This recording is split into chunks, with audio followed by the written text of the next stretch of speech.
Bienvenidos y bienvenidas. En este capítulo vamos a ver los temas relacionados con café, té y cacao.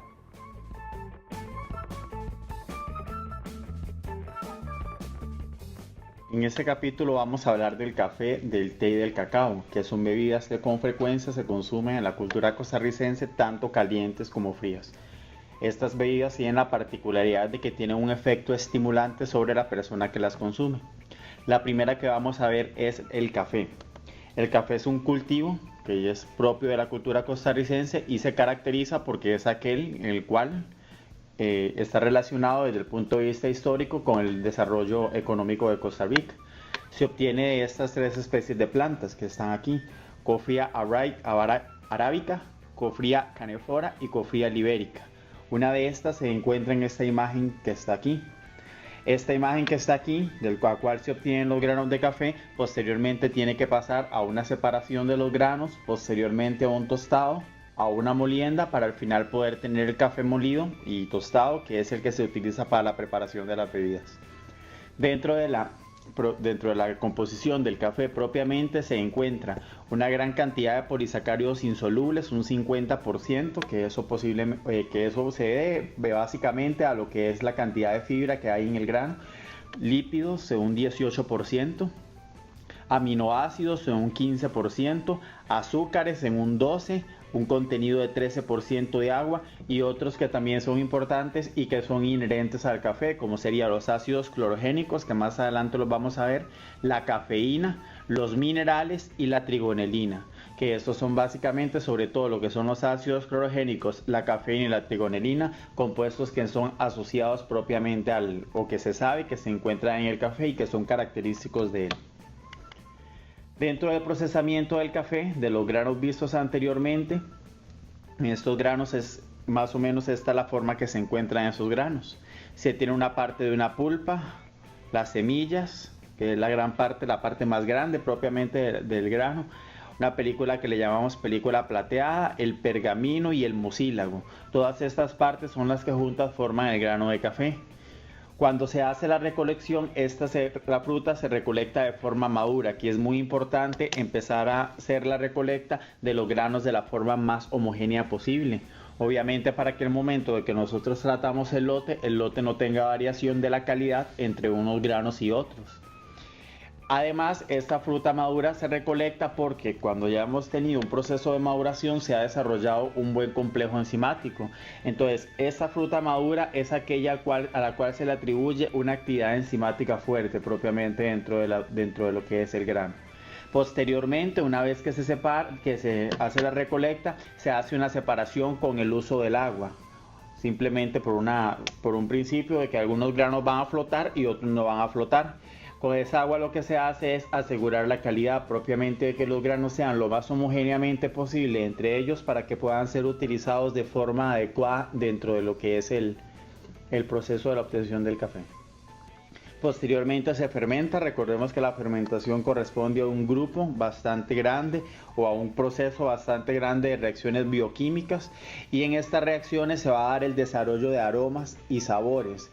Recordemos nuevamente que los aromas corresponden a compuestos orgánicos de tamaño pequeño, ¿verdad?, que son altamente volátiles, y los sabores corresponden a aquellos que son más bien compuestos más grandes, que no son tan volátiles como aquellos que nos dan las notas de aroma.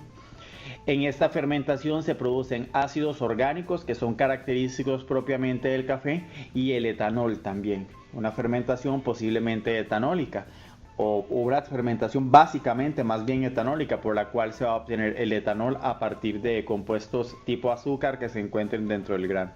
Finalmente, una vez que se ha dado la recolección, se ha dado la separación propiamente esa con agua, se ha dado esa fermentación que lo que busca es propiamente el desarrollo de los aromas, ya lo vimos.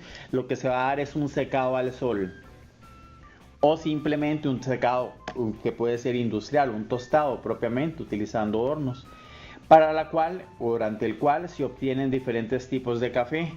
Se puede obtener el café verde, el café pergamino, ¿verdad?, que es el primero que se obtiene, el café verde, que le llamamos café oro, y también conocido como green coffee.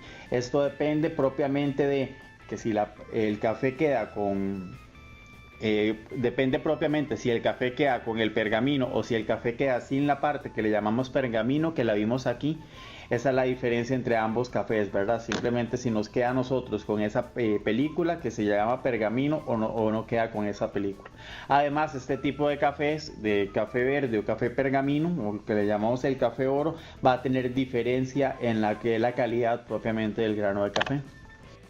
Propiamente dentro de lo que es la fase de tostado del café, lo que se busca son reacciones propiamente de combustión y de pardeamiento, que son estas reacciones las cuales cualquier materia orgánica va a sufrir en el momento en el cual se va a exponer a una gran cantidad de calor. Aquí lo principal es que se requiere una buena uniformidad de granos. Eso lo vimos nosotros ahora en la diapositiva pasada, en la cual consideramos de que los granos en el momento de la colecta debía tener ese cuidado de seleccionar aquellos granos que tuvieran una similitud en la madurez, o sea que propiamente fueran granos maduros, y además que fueran granos con un tamaño bastante similar.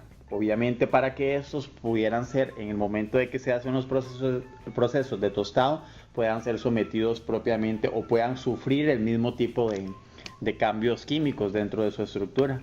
Aquí hay que considerar, ¿verdad?, lo que es la madurez hortícola y el tamaño. Pues lo que acabamos de decir.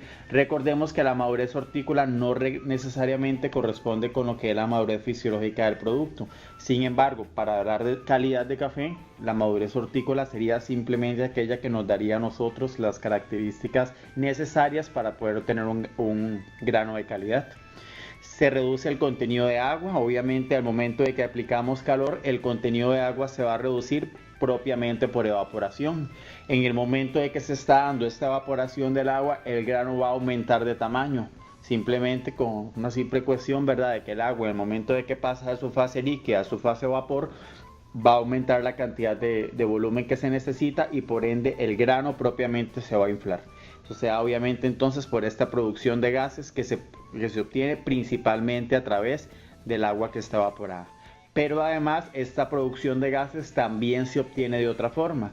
En el momento en que nosotros empezamos a hacer el tostado va a darse una reacción de combustión, o sea, una reacción en la cual tanto las proteínas, los lípidos y los polisacáridos van a pasar sus componentes a su estado de oxidación más alto, que es lo que recordemos que eso consistía en la combustión. La mayoría de estas moléculas son moléculas orgánicas, eso quiere decir que tienen carbono dentro de su estructura, y aquella molécula que tiene el carbono en su mayor estado de oxidación es el dióxido de carbono, el cual corresponde a un gas. Entonces, durante la combustión, el dióxido de carbono, que es aquella molécula con el carbono en su mayor estado de oxidación, también va a contribuir a la producción de gases y por ende va a contribuir al aumento del tamaño del café, ¿verdad? Propiamente de lo que es el grano. Además, este dióxido de carbono decimos que protege, que lo vamos a subrayar aquí de azul. ¿Y por qué protege? Vamos a decir que protege porque ya sabemos que el oxígeno, lo hemos visto en numerosas otras presentaciones y también lo hemos visto inclusive en el curso pasado, que el oxígeno tiene un efecto oxidante propiamente dentro de lo que son los lípidos, dentro de lo que es la composición propiamente de cualquier matriz alimenticia. Entonces, en el momento donde nosotros ponemos el dióxido de carbono por un efecto de reemplazo, el dióxido de carbono como gas va a reemplazar a ese oxígeno. Entonces va a proteger todos estos componentes de la acción oxidante que puede tener el oxígeno. La molienda, propiamente que se da después del tostado, va a afectar la volatilización de los compuestos de carbono orgánico volátil. Esto es la razón por la cual nosotros cuando tenemos café, una vez el grano tostado de café, en el momento que empezamos a moler, propiamente recordemos que la molienda por lo general se hace simplemente por una fricción mecánica. En esa fricción mecánica obviamente se va a producir calor. Ese calor va a hacer que una gran cantidad de esos compuestos orgánicos volátiles, compuestos de pequeño tamaño, se puedan ir propiamente en forma volatilizada, puedan irse propiamente de la matriz y ahí es donde perdemos nosotros todas aquellas características de aroma.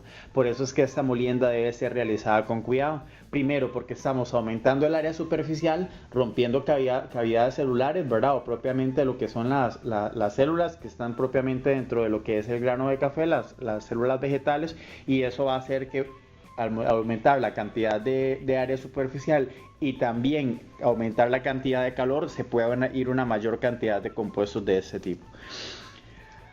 Reacciones de pardeamiento vía Maillard, obviamente vamos a tener compuestos orgánicos tipo azúcar reductor, tipo monosacárido, y también vamos a tener compuestos de tipo aminoácidos libres que pueden dar coloración por vía Maillard, y además reacciones de caramelización en forma de polimerización de azúcares. Esta disponibilidad de reactivos para ambas, o sea, para estas dos reacciones que se dan aquí, la disponibilidad de reactivos, o sea, la cantidad de azúcar y la cantidad de aminoácidos que puede haber dentro del tostado, es la que nos da a nosotros los diferentes niveles de reacción. Además, obviamente, esto va a estar atribuido al tipo, a la temperatura propiamente de tostado del café y el tiempo que pasa desde que se empieza a tostar hasta que se termina de tostar. Aquí, dentro de la composición del café tostado, habíamos mencionado tres moléculas que eran específicas. Este que está aquí, que son los ácidos clorogénicos, esta que está aquí, que es la trigonelina, y esta que está aquí, que es la cafeína. Esta, que es una de las que más ocupamos conocer propiamente dentro de lo que es o la que más simplemente nos da las características a nosotros deseadas del café, es la que tiene una función estimulante propiamente dentro del sistema nervioso. Veamos que esta tiene una estructura tipo alcaloide que nosotros ya conocemos, o es una de las razones más importantes en la cual los alcaloides funcionan como estimulantes propiamente dentro de lo que es el sistema nervioso. La mayoría de los alcaloides inclusive pueden ser obtenidos, o prácticamente una gran parte de los alcaloides vamos a obtenerlos propiamente de lo que es material vegetal.